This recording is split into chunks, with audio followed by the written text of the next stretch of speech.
So I'm going to ask my editor to please put down a point in which you guys can skip to see my final thoughts on this game. From here on out, I will be talking about all the spoilers that you do not want to hear about. Without any further ado, let's get into it. I can't wait. As always, I'm Sean, and this is Squared Up. What do you think the city is? That's all I need. I play these games, they don't play me.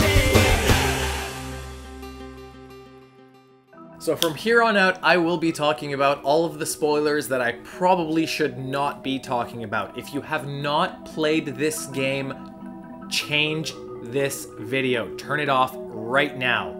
5 seconds. Alright, so right off the bat, I'm gonna kick it off with the main thing that broke a lot of hearts.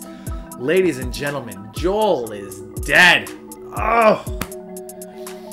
Very early on in The Last of Us Part 2, you get to see how Joel sees his death.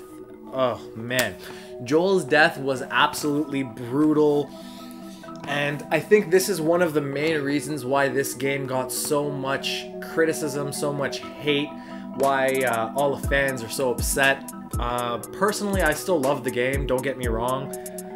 However, in my opinion, the way that Joel dies, he didn't deserve that. He did not deserve that. Throughout the first game, you basically, for the most part, play as Joel.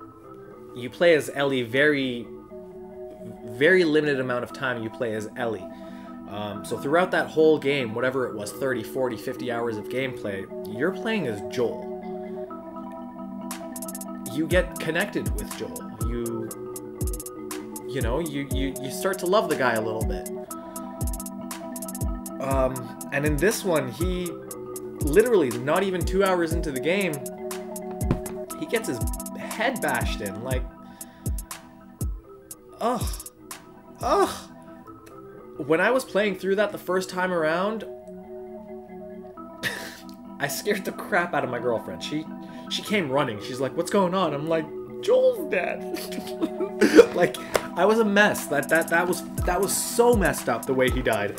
And it's not even the fact that he died, because the way the first game ended and the way this game kind of progressed, you knew someone important was going to die, and you knew it wasn't going to be Ellie, so it had to be Joel. It had to be.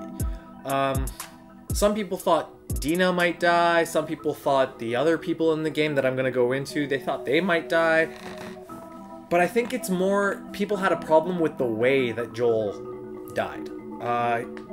He got his kneecap blown out, he got beaten on his head with a golf club, and then the golf club broke, and then they smashed him one more time to, like, as a final blow. And if that wasn't enough, some next dude comes up and spits on him and calls him a pendejo. Like, oh! I mean, you're telling me I played The Last of Us Part 1 7 years ago and have been connected with Joel ever since, and now you're just gonna kill him with a golf club and call him a pendejo? No! That was not right. Naughty Dog, like, don't get me wrong, I love this game, I love the franchise, I love you guys as game developers, you guys are amazing, but why you gotta do Joel like that, man? Like, that's not right. Anyway, let's move on. Enough talking about that. Makes me sad just thinking about Joel. Should we have a moment of silence for Joel? That is not silence. Moment of silence for Joel. Alright, let's get into some of the more upbeat things on this game, because I know Last of Us in general has a very dark tone throughout the whole game, but Joel's death was kind of next level dark, right? So let's keep moving. After Joel's death, Ellie witnessed the whole thing. She got knocked out, and she wants revenge. So what happens is Tommy, Joel's brother, who we did meet in the first game, tries to come over and, you know, calm down Ellie. Like, Ellie, wait. If you're gonna go by yourself, you're gonna get yourself killed. Let me get you some supplies. Let me get you some approval. Let me get you some backup. Just give me 1 day, and we can do this together. And Ellie's like, all right, great. You have 1 day. She wakes up the next morning and Tommy's gone without her. Tommy, you literally came by to tell Ellie not to do this and now you're doing it? Like, again, you had no backup, you barely had any supplies, and you went there off of a whim. None of this makes sense. You, Joel, Ellie, and most of the Fireflies, you guys are well experienced. This is 25 years into the zombie apocalypse. You guys know how to do this by now. Why would you do this by yourself? The only way I could have thought about this is that Tommy decided to do this because it was his brother and he wanted revenge for his brother. And I didn't really like the way that played out. As I mentioned earlier, Ellie has a girlfriend named Dina. Dina and Ellie start their relationship very early on in this game. In fact, one of the first few scenes, Ellie wakes up and Jesse knocks on the door. And Jesse is like, so, I hear you and Dina kissed last night. Oh, the whole town's talking about it. Da da da da da. Turns out Dina and Jesse were ex-boyfriend, girlfriend. They recently broke up, and Ellie kind of has a thing for Dina. And there's a little bit of a love triangle there because Ellie and Jesse, even though they're not romantically involved, they've been friends for a long time. It's even mentioned by Joel that Ellie and Jesse have a very good connection, and Joel had his suspicions that Ellie had a thing for Jesse, not realizing, I guess, that Ellie is a lesbian or bisexual or whatever the case is, not judging. So what happens is you play as Ellie, accompanied by Dina, and you play 3 days in the city of Seattle looking for the WLF crew that has killed Joel. Also searching for Tommy, who is 1 day ahead of you guys. Might I add, the city looks beautiful, the graphics are insanely good, the playability on every level is amazing. You can climb over things, you can duck under things, you can hide behind things, open things, close. It's really cool. It's very, very involved. There's a lot of things to interact with throughout the game. By Seattle Day 3, unfortunately, Jesse meets his untimely death via gunshot to the head by Abby, who is also out for revenge as all of her friends have been killed by Ellie and Dina and Jesse. Now, when it comes to Jesse's death, I didn't feel as bad when Jesse died in comparison to when Joel died because, well, Jesse's a new character. You barely get to see him. He kind of pops in and out of the game. He saves your life once or twice, but again, there's very little backstory on him, so it's not a very big connection that you get with Jesse. However, I feel like his death was kind of unnecessary. I feel like if Jesse was taken out of the game altogether, it wouldn't have changed the story one bit. After you play as Ellie 3 days in Seattle, by the end of day 3, you finally meet up with Abby, who at this point has killed Jesse and has Tommy at gunpoint and is trying to kill Ellie at the same time.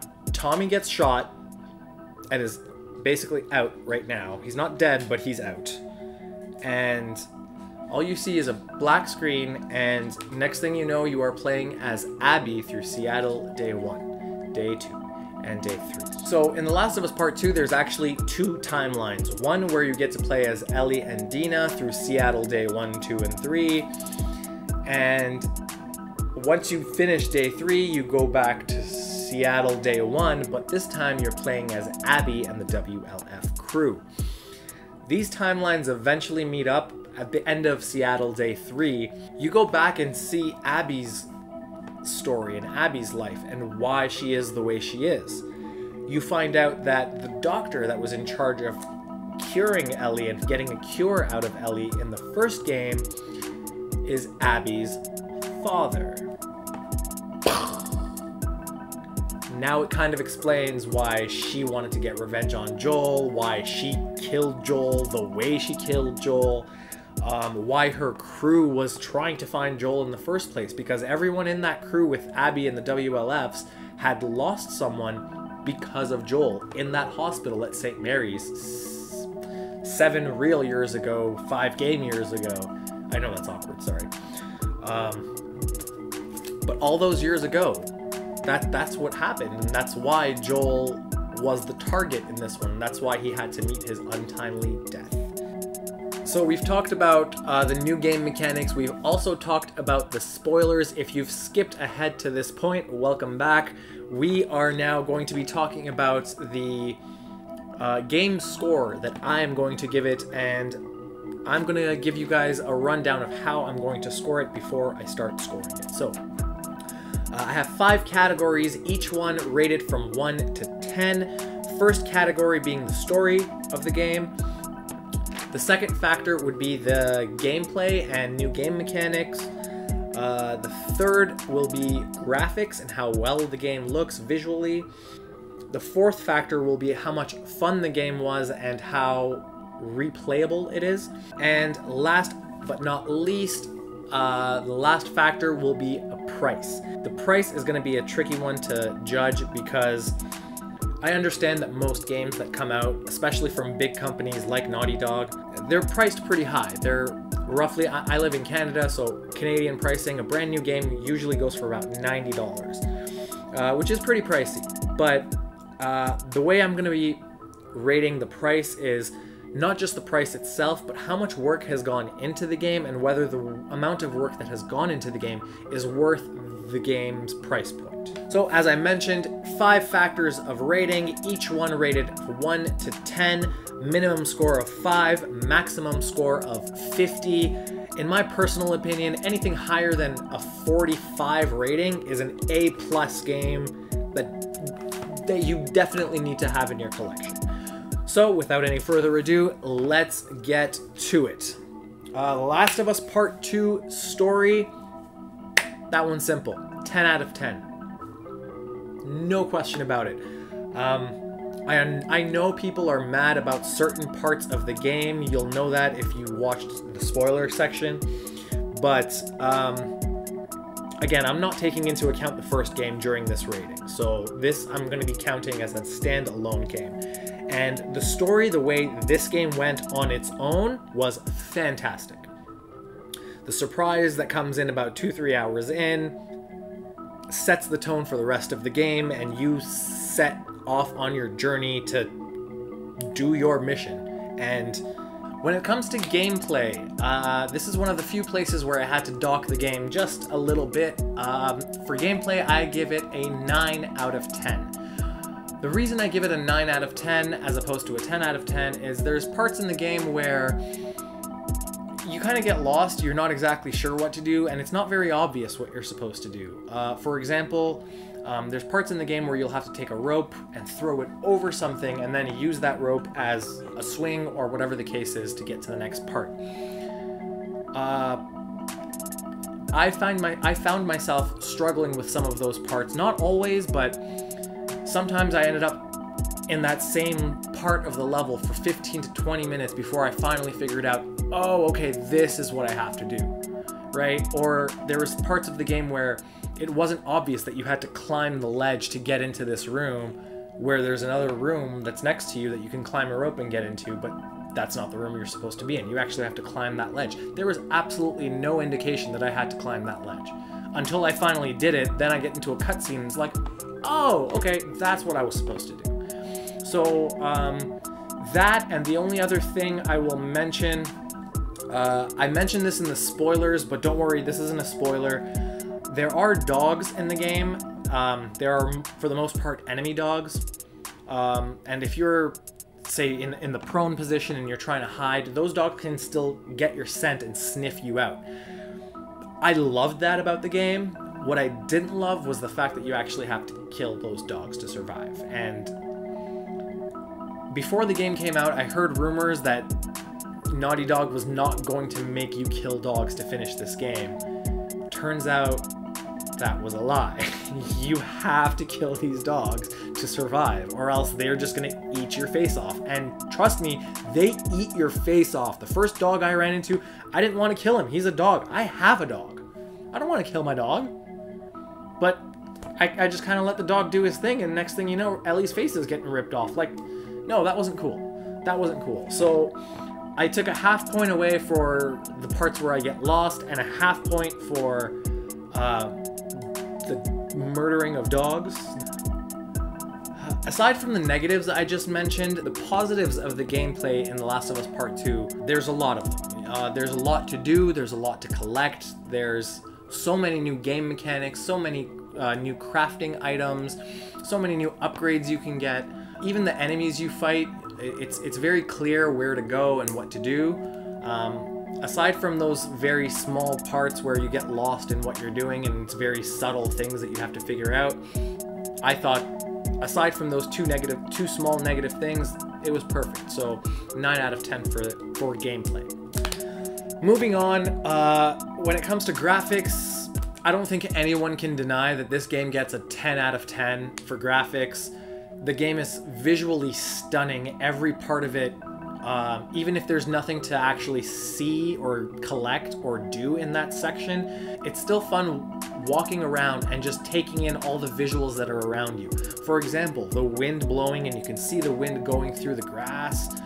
You can see the leaves moving, you can see things off into the distance. Graphics wise, it was fantastic. There's nothing I can say about it. I can't wait to see how much better this looks on an Unreal 5 PS5 engine. Like, this game blew me away on the PS4, even when it comes to the graphics. So when PS5 comes around, it's just gonna get better.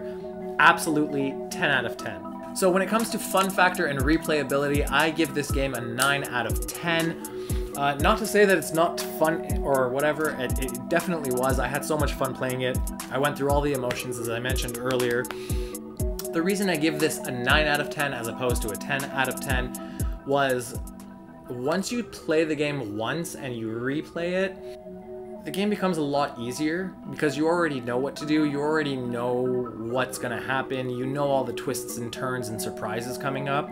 So it's not quite as fun playing it the second time around. However, I can't deny how much fun I had the first time I played it.